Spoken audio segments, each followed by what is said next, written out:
Assalamualaikum warahmatullahi wabarakatuh. Saya atas nama Eltiana dengan NIM F01210005. Saya dari kelas Politik B dengan konsentrasi mata kuliah Kebijakan Publik.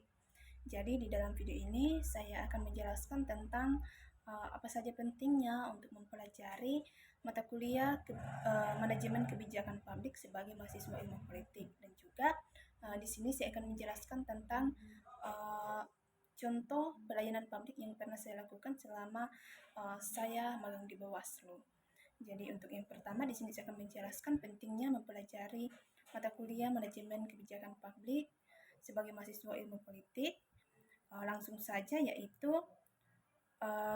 untuk membantu memahami bagaimana layanan publik dikelola dan disampaikan kepada masyarakat dengan efisien, transparan, dan responsif.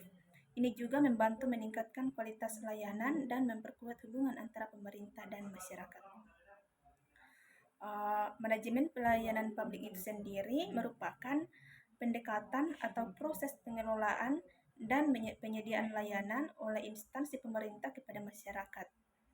Ini juga melibatkan perencanaan, organisasi, pengawasan, dan evaluasi layanan yang diselenggarakan untuk memenuhi kebutuhan dan kepentingan publik dengan efisien dan efisiensi.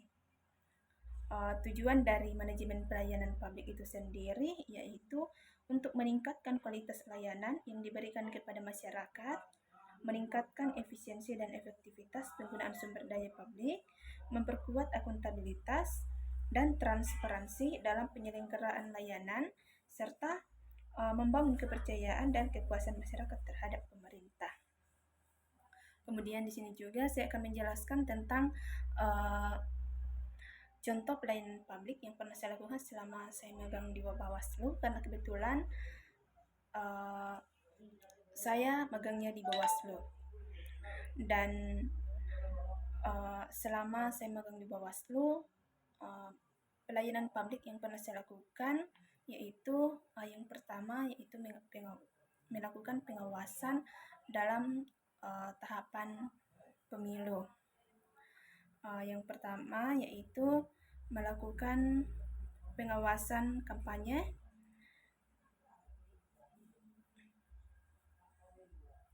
dengan tujuan untuk memantau aktivitas kampanye untuk memastikan bahwa semua peserta kampanye mematuhi aturan yang telah ditetapkan, termasuk pembatasan dana kampanye dan kode etik kampanye.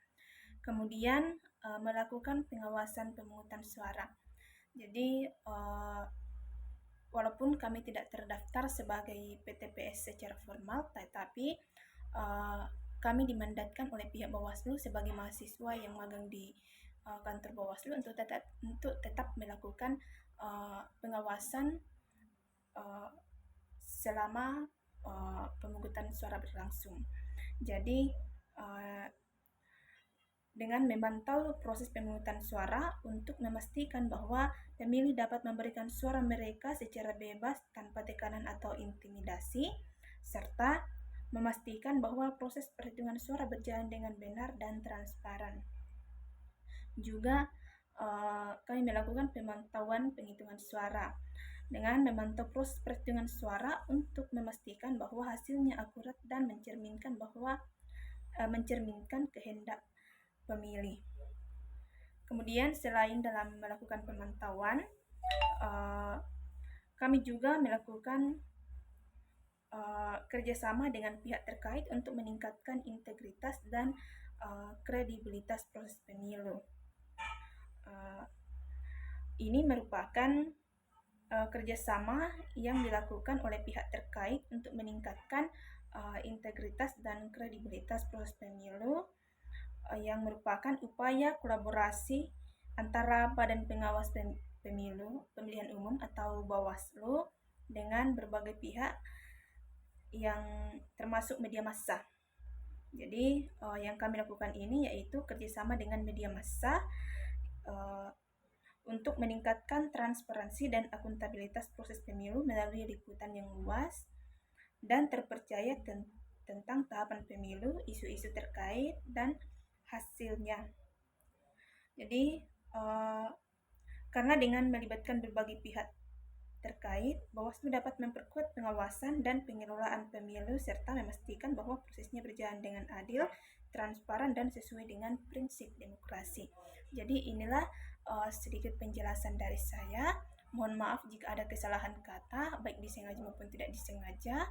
Dan saya akhiri dengan mengucapkan Wassalamualaikum warahmatullahi wabarakatuh. Sekian dan terima kasih.